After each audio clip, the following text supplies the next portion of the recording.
예, 저의 손녀 유나가요, 자신이 좋아하는 것을 보거나요, 아니면 태어나서 처음 보는 신기한 것들을 만날 때, 대할 때 하는 표현이 하나 있습니다. 그게 무엇인가면요, 와입니다. 자기가 좋아하는 빵을 보거나 아니면 신기한 것을 볼 때 항상 와 이런 식으로 합니다. 몇 주 전에 제가 노안 수술을 받았습니다. 나이가 들다 보니 성경책을 보고 책을 대하는 데 있어서 잘 보지를 못하고 또 집중력이 떨어져서 30분 이상을 볼 수가 없어서요. 마침 제 동생들이요, 먼저 수술을 받고 나서 저한테 강력하게 추천을 해주었습니다. 이거 받으라고요. 세상이 달라 보인다라고 하면서 저보고 꼭 받으라고 해서요. 마침 제가 오래전에 실비보험에 들어 있는 것도 있고 그래서 경제적인 어떤 힘든 그런 부분도 없으니까 받으라고 해서 결단을 하고 가서 노안 수술을 저와 사모가 함께 받았습니다. 처음 수술을 받고 이제 봉대를 떼었을 때요, 안대를 떼었을 때 그때 저의 감정이, 저의 머릿속에 떠오르는 가장 강력한 단어는요, 와였습니다. 갑자기 유나가 떠올랐습니다. 아, 유나가 이런 걸 느낄 때 와 하는구나 라는 생각을 했습니다.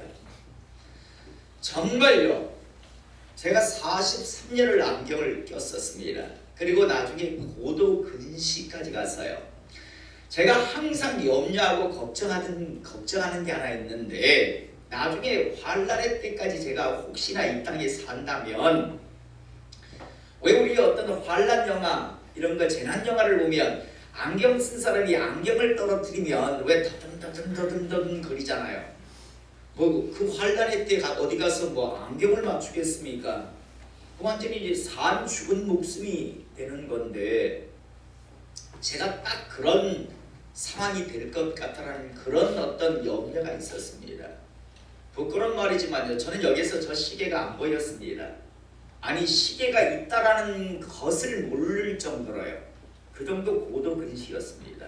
그래서 안경을 끼면 보이는데 안경을 벗으면요, 혹시 눈이 나빠 안경을 껴야 하는데 안 끼는 분들 곤란한 게 하나씩 있는데, 그게 뭔가 하면 누군가 저쪽에서 아는 척을 하는데 그런데 그 사람이 누군지 얼굴이 정확하게 구분이 안 돼서 참 곤란할 때가 있으셨을 겁니다. 제가 예전에 그랬거든요. 누가 멀리서 저한테 막 아는 척을 하고 막 그래요. 그래서 하고 가서 보니까 학교 선생님이더라고요. 제 은사님이 마침 저를 알아보시고 막 이렇게 하시는데, 초등학교 선생님이에요, 그것도. 그런데 나는 그 얼굴을 눈이 나빠서 못 보니까 고등학생 때요. 그래서 가서 보고 아이고 선생님하고 인사를 한 적이 있는데요. 자, 처음 이렇게 눈 수술을 받고 나니까 43년 만에 안경을 벗고 나니까요, 너무 좋았습니다. 정말 와 라는 소리가 났는데, 그런데 지금 한 3주 정도 지나니까요, 와 하는 생각이 없어요. 좀 더 잘 보였으면, 왜냐하면 아직까지 책을 이렇게 보는 데 있어가지고는요, 처음 수술할 때 그런 말을 해주었습니다. 혹시 책을 보실 때, 제가 목사인 줄 알고 있었거든요. 저를 수술한 분이 수영로교회 장로 의사였습니다. 많은 10명의 의사 중에서 제가 목사라는 걸 알고, 특별히 저와 우리 사모는 수영로교회 장로님으로 계신 분이 저를 수술해 주었는데요, 미리 설명을 해줄 때 그랬어요. 혹시 성경을 보실 때 조금 안경의 도움을, 그냥 일상생활에서는 아무 문제가 없을 겁니다. 아마 돌아가시기 전까지 이 시력은, 멀리 보고 하는 이런 시력은, 생활 속의 시력은 괜찮으실 겁니다. 그런데 책을 보실 때 혹시 조금 안경의 도움을 받으셔야 할 수도 있습니다라는 안내를 받았지만요, 성경을 한 번씩 지금도 보면 정확하게 안 보여요. 조금 이렇게 흐릿하게 보이는 부분이 있어서 이 모든 것이 이제 정리되려면 한 석 달 정도가 필요하다라고 하니까 3개월은 그냥 지내보다가 도저히 안 되겠다 싶으면 책 볼 때만 이렇게 도움받을 수 있는 안경을 하나 맞추려고 합니다. 처음에는 그렇게 우와 했던 마음이요, 한 3주 지나니까 좀 더 잘 보였으면 하는 그런 생각이 더 앞서다 보니까 그때 그 감격, 그때 그 감사의 마음을 얻고요, 좀 더 잘 보이게 하지, 이런 생각이 오히려 훨씬 저의 마음을요 사로잡고 있는 것을 봅니다. 그러면서 이런 생각을 했습니다. 감사는 내가 지켜내는 거지, 저절로 감사가 일어나는 것은 아니구나라는 그런 생각을 저는 다시 한번 해봅니다. 우리는 처음 누군가에게 어떤 은혜를 입었을 때 정말 감사합니다. 그런데 시간이 지나면요,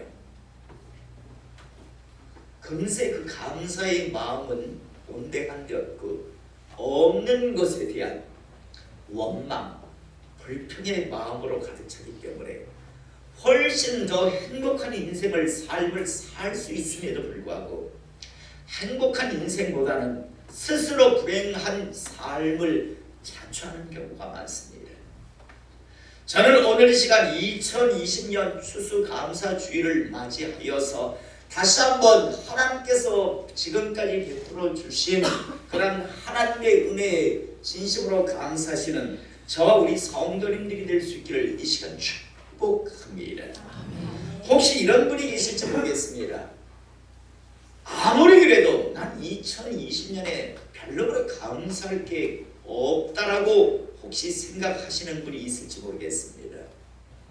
그래서 저는요, 오늘 이 시간 먼저 손양원 목사님의 9가지 감사의 내용에 대해서 한번 여러분들에게 말씀을 드리고자 합니다. 1948년 10월에요, 애양원이라고 하는 교회 목사님으로 계셨던 손양원 목사님이요,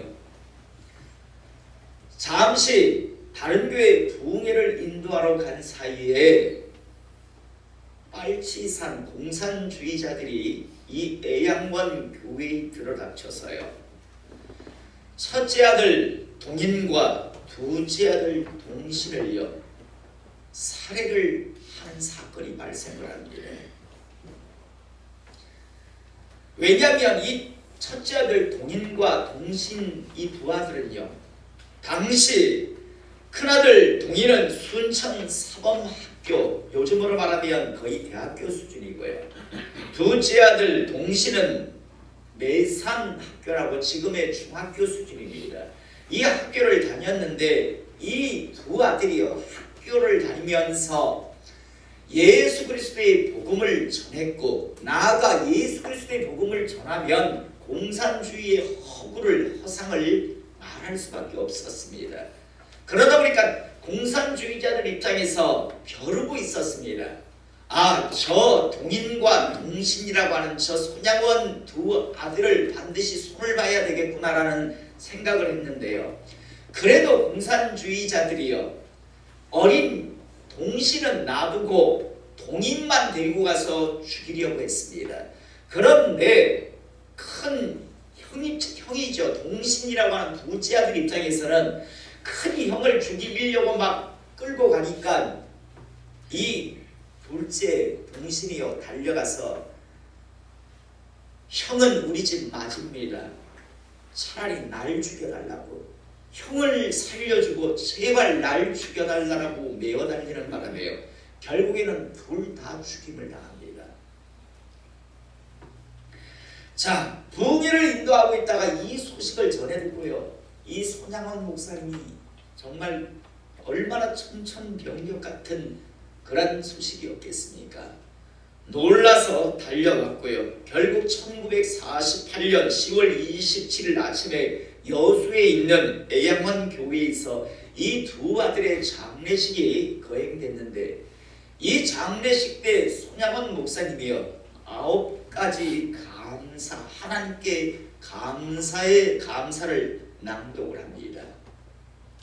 이때 이 손양원 목사님이 두 아들을 공산주의에 의해서 잃고 나서 장례식에서 9가지 감사를 하나님 앞에 올려드렸는데, 그 9가지를 제가 다시 한번 읽어보면요, 첫 번째, 나 같은 죄인의 혀를 통해서 순교의 자식을 나오게 하셨으니 감사합니다.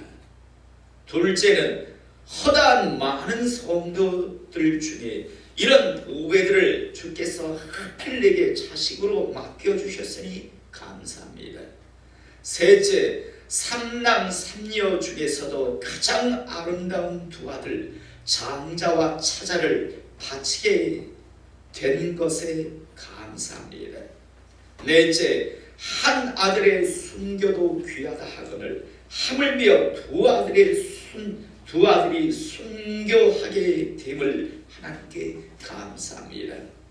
다섯째, 예수 믿다가 누워 죽는 것도 큰 복이거늘 전도하다가 총살 순교당함에 감사합니다. 여섯째, 미국 유학 가려고 준비하던 내 아들 미국보다 더 좋은 천국에 갔으니 안심되어 감사합니다. 일곱째, 나의 사랑하는 두 아들을 총살한 원수를 회개시켜 내 아들로 삼고자 하는 사랑의 마음을 주신 하나님께 감사합니다. 여덟째, 두 아들의 순교로 말미암아 무수한 천국의 아들들이 생길 것이 믿어지니 감사합니다. 아홉 번째, 이 같은 역경 중에 이상 8가지 진리와 하나님의 사랑을 찾은 기쁜 마음과 여유 있는 믿음을 주신 우리 하나님께 감사합니다. 이렇듯 분수에 넘치는 과분한 복을 주신 하나님께 모든 영광을 돌립니다 라고 두 아들을 잃고 나서요 장례식에서 이렇게 9가지 감사를 손양원 목사님이 하나님께 올려드렸습니다. 참 존경스럽고 정말 닮고 싶은 손양원 목사님의 감사의 신앙입니다. 저는 오늘 시간 우리의 지금 현실이 어떤 상황인지는 모르겠으나 손양원 목사님과 같이 우리에게 베풀어 주신 은혜를 다시 한번 기억하시고 감사하실 수 있는 하나님의 사람 되시기를 이 시간 축복합니다. 여러분, 우리가 지금 당연하게 누리고 있는 것들 중에서요 하나님께서 단 하나만 지켜주시지 않고 거두어 가셨으면요 우리 각자는 사는 게 죽는 것보다도 힘든 인생을 우리는 얼마든지 살아갈 수 있습니다. 당신의 남편을 갑자기 데려갔다면, 당신의 아내를 갑자기 지금 데려갔다면, 당신의 자식 중에 누군가를 데려갔다면, 당신이 당연하다고 생각하는 그 건강을 하나님께서 지켜주시지 않고 거두어갔다면 우리는 지금 중환자실에 있을 것이고, 우리는 어쩌면 이미 낙골당 항아리 안에 들어가 있을 수도 있고요. 우리는 혼자 된 호레비, 혼자 된 과부라는 소리를 들으며 아비 없는 어미 없는 자식이라는 소리를 얼마든지 들을 수 있는 그런 삶들입니다. 당연하다라고 생각하는 그 모든 것을 하나님께서 지켜주셨다는 것에 대해서 감사하시기를 이 시간 다시 한번 축복합니다. 아멘. 오늘 2020년 추수 감사 주일로 우리는 지킵니다. 우리는 이미요 대부분 이 추수 감사절의 유래 시작을 잘 알고 있습니다. 1620년 9월 6일 날요 메인 플라워를 탄 102명의 선교도인들이 신대륙, 지금으로 말하면 미국이죠. 미국에 도착함을 통해서 이제 시작이 되는데요. 당시 청교도인들은요, 아메리카의 신대륙에 도착을 하자 겨울을 맞이합니다. 그래서 처음 출발은 102명이 했는데요, 44명이 굶어 죽거나 얼어 죽습니다. 그리고 그 다음 해에는요, 그곳 원주민 인디안들의 도움을 받아서 옥수수를 심고 감자를 심지만요, 경험 부족으로 그 다음에 가을에 거둬들인 그러한 수수의 수확은요, 정말 별 볼일 없는 정말 미미한 수확이었습니다.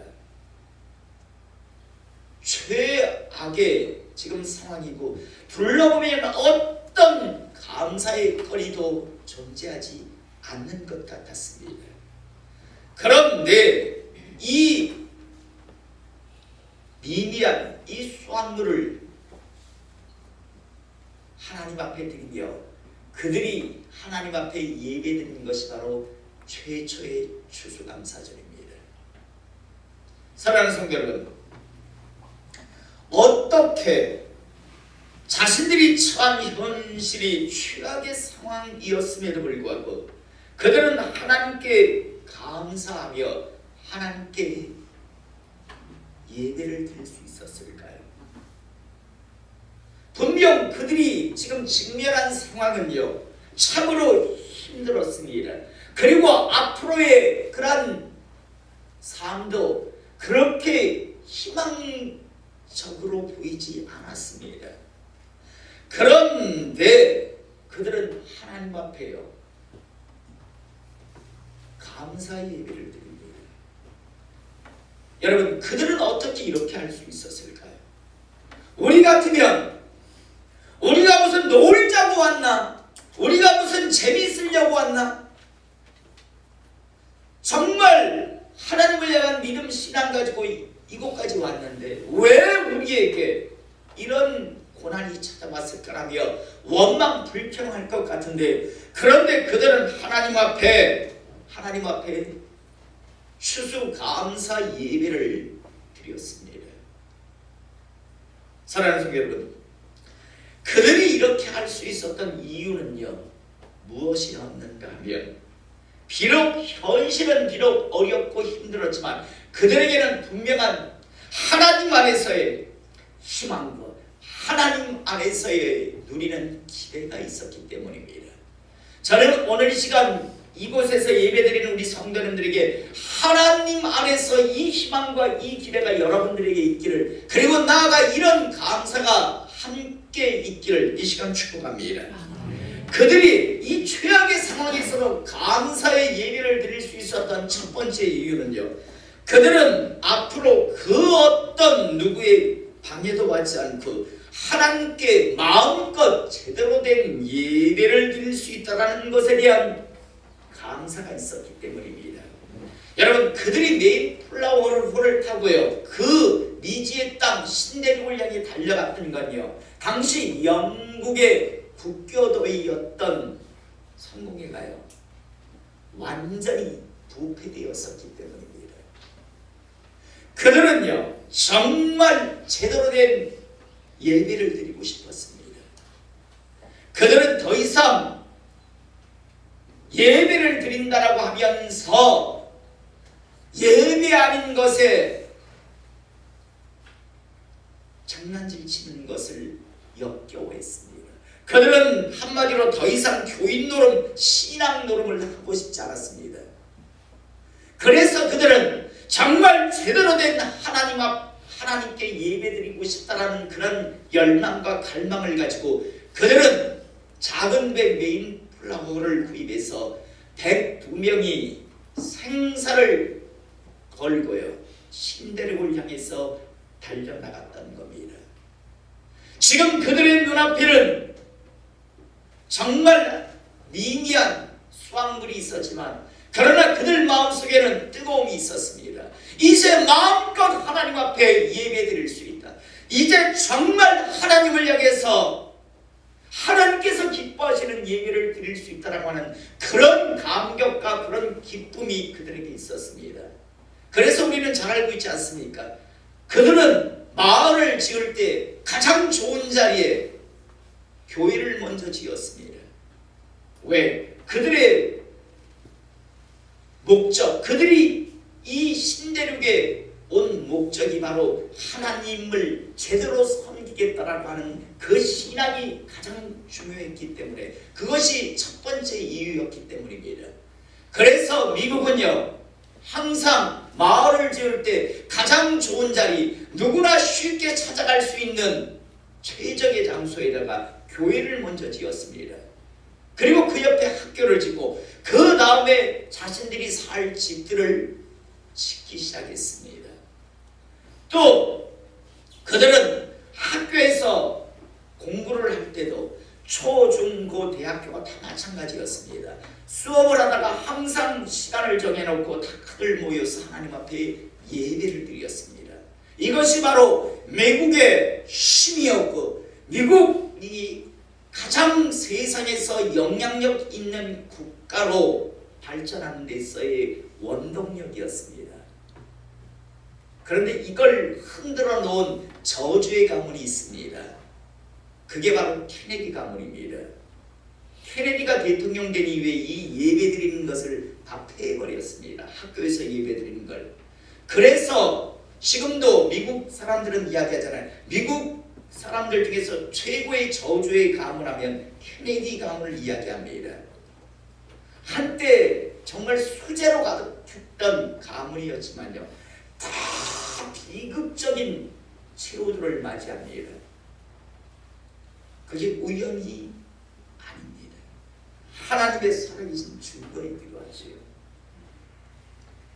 여러분, 이렇게 케네디 집안이요, 이걸 방해하고 가로막기 전까지는 미국은 항상 최고의 예배를 드리려고 했고, 또 나아가 학생들 어린아이 때부터 항상 예배를 드리며 성장할 수 있었습니다. 여러분, 하나님께서 복을 주시지 않을 그런 어떤 이유가 없지 않습니까? 그래서 그 짧은 기간 안에서요, 그리고 세상의 모든 민족들이 다 모여들었는데도 불구하고 그렇게 짧은 기간 안에 세계 최고의 강대국이 되는 복을 누릴 수 있었던 겁니다. 사랑하는 성도 여러분, 저는 우리 성도님들이요, 하나님 앞에 예배 드릴 수 있음에 감사하시는 하나님의 사람 될 수 있기를 이 시간 축복합니다. 지금 이 자리에 앉아 있을 수 있다는 것에 대해서 감사하실 수 있는 하나님의 백성 될 수 있기를 이 시간 소원합니다. 그리고 이제 두 번째로요, 그들이 최악의 현실 상황에 직면해 있음에도 불구하고 이렇게 추수감사 예배를, 하나님 앞에 감사 예배를 드릴 수 있었던 두 번째 이유는요, 그들은 자신들이 하나님 앞에 제대로 된 예배를 드리고 하나님을 제대로 섬기면 앞으로 하나님께서 자신들에게 복의 복을 더하여 주실 것이다라고 하는 분명한 믿음이 있었고, 또 추구의 의심도 그들은 갖지 않았습니다. 그래서 그들은요, 우리가 지금 하나님 앞에 예배드린다, 비록 현실은 어렵다, 현실은 지금 암울하다, 그러나 우리는 분명히 믿는다. 하나님께서 이제 우리가 세우는 이 나라, 우리의 후손들에게 복의 복을 더할 것이다 라고 하는 그러한 분명한 믿음이 있었기 때문에 하나님 앞에 감사를 드렸습니다. 저는 오늘 이 시간 우리 성도님들에게 이 믿음이 있기를 이 시간 축복합니다.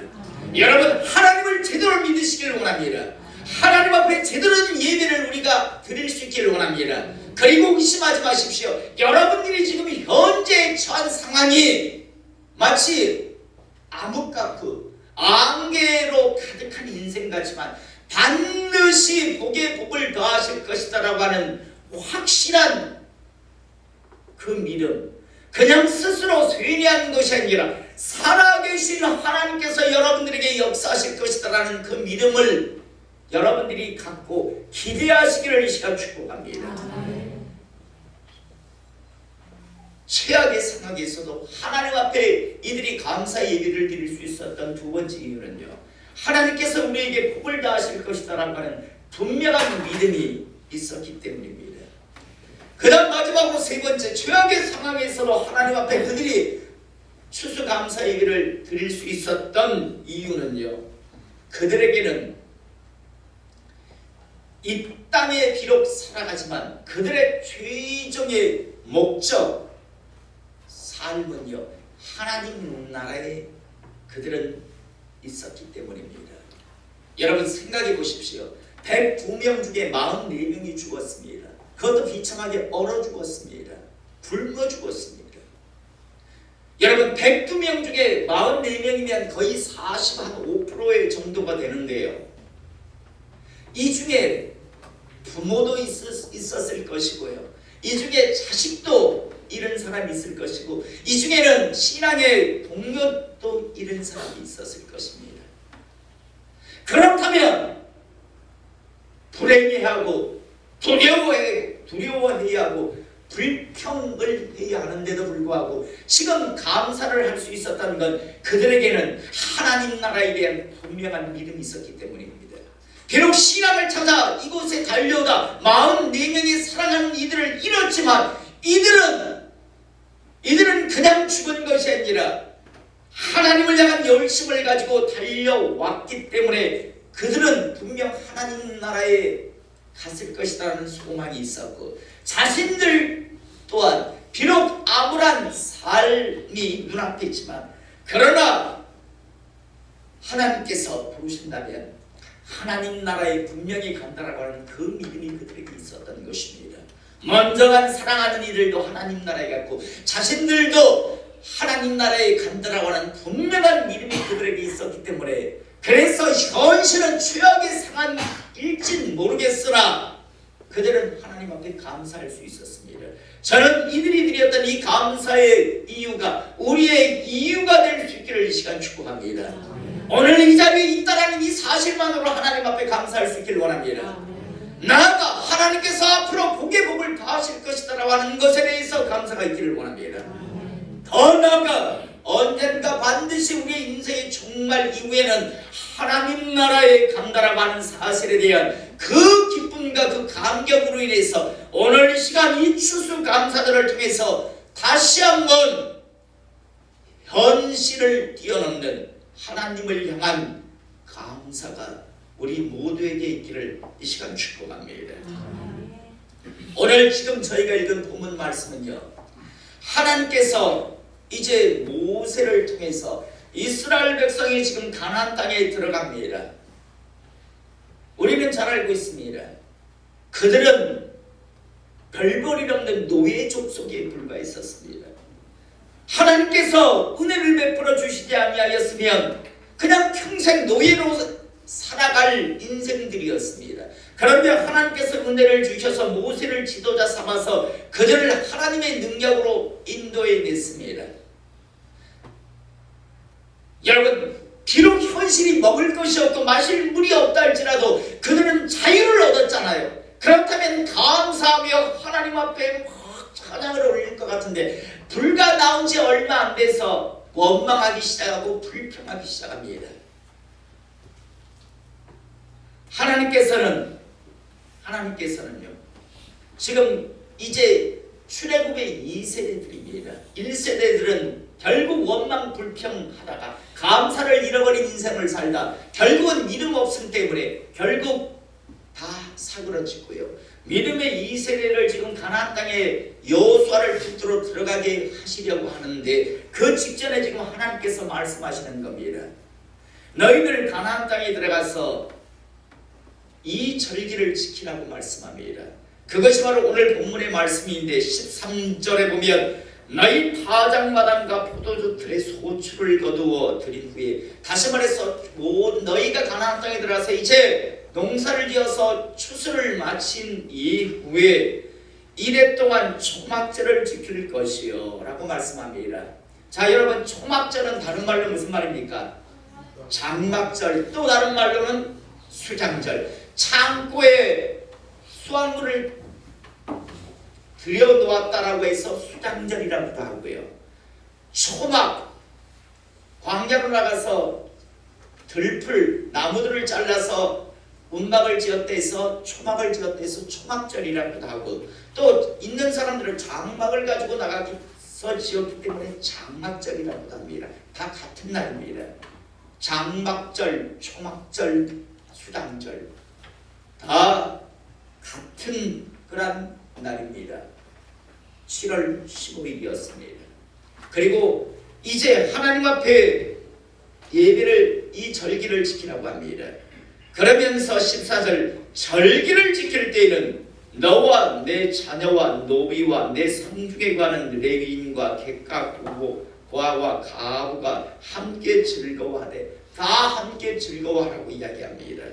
그러면서 15절 더 나가서 내 하나님 여호와께서 택하신 곳에서 너는 이래 동안 내 하나님 여호와 앞에서 절기를 지키고 라고 말씀합니다.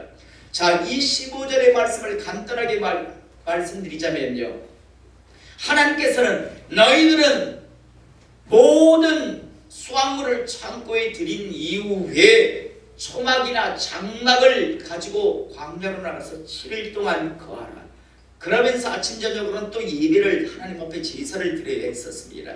그러면서 하나님께서 이 절기를 지키라고 하신 이유는요, 하나님께서 너희에게 베풀어 주신 은혜를 잊지 말아라. 너희 예전에 왜 광야로 나가서 7일 동안 거하겠습니까? 너희 예전에 너희가 어떤 존재였는가를, 너희 노예였다. 하나님께서 너희를 인도해 내셨고 하나님께서 광야에서 모든 것을 책임져 주셨다는 것, 너희들은 잊지 말아라. 바로 이 말씀입니다. 너희가 지금 잘났고 너희가 지금 똑똑한 처지만, 너희가 예수와 믿으면 내가 뭐 행복했을 것 같지만, 너희는 예수와 믿었으면 내가 너희를 불러주지 않았으면 너희는 지옥의 백성이었고 너희는 죽음을 두려워하는 그런 존재였을 뿐이다. 잊지 말아라. 내가 너에게 어떤 은혜를 베풀어 주었는가를 기억하라는 것이 바로 이 15절의 말씀입니다. 저는 어느 시간 이 주님께서 모세를 통해서 이스라엘 백성들에게 말씀하셨듯 오늘 이 시간 부족한 종이 추수감사절을 통해서 여러분들에게 말씀드립니다. 여러분, 혹시 그런 생각하지 않습니까? 내가 예수만 안 믿었으면 정말 잘났을 것 같습니까? 정말 행복했을 것 같습니까?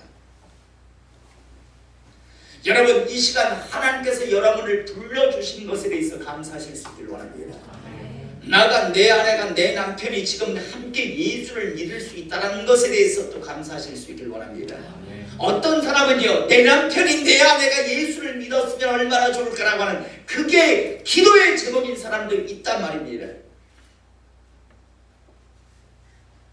오늘 시간 다시 한번 이곳에 있다라는 사실, 그리고 내 사랑하는 가족이 지금 이 자리에 있다라고 하는 사실에 대해서 감사하시기를 원합니다. 나아가 지금까지 여기까지, 지금 병원 중환자실에 있지 않고 지금 이 자리에 있다라는 것, 하나님 앞에 감사하실 수 있기를 이 시간 축복합니다. 오늘 15절의 상반절에 하나님께서 이 말씀을 하신 것 기억하라. 잊지 말아라. 나를 향한 감사, 내가 너에게 어떤 은혜를 베풀어 주었는가를 기억하라고 하시는 말씀입니다. 이제 15절 하반절에 내 하나님 여호와께서 내 모든 소출과 내 손으로 향한 모든 일에 복 주실 것이니 너는 온전히 즐거워할지니라. 이 말씀은 앞에 상반절은 기억하라, 내가 너희들에게 베푼 은혜를 잊지 말라라고 하시는 말씀이라면, 이 하반절은요, 기대하라, 내가 너희들에게 어떤 복의 복을 더할 것인가를 이제 기대하며 즐거워하라고 하시는 말씀입니다. 저는 오늘 시간 우리 성도님들이 이 기대가, 이 즐거움이 있기를 이 시간 축복합니다. 여러분들에게 베풀어 주실 은혜, 여러분 돌이켜보면요, 2020년이요 참 하나님께서 많은 축복을 주셨습니다. 많은 사람들이 하나님의 말씀에 순종만 했다면 참 많은 복을 받을 수 있었는데 안타깝게도 불순종하는 것 때문에 자기 생각을 앞세우다가 하나님께서 예비하신 것들을 놓친 분들도 참 많죠. 하나님께서는 준비해 두셨는데요. 저는 2020년에요. 경제적으로 어마어마한 복을 많이 받았습니다. 교회적으로도요. 제가 2020년이 참 시작될 때 걱정을 많이 했었습니다. 왜냐하면 우리 교회를 6억 7천에 저희가 구입을 했는데 그때 절반만 가격을 드렸거든요. 그런데 우리 장로님이 알아보시니까요.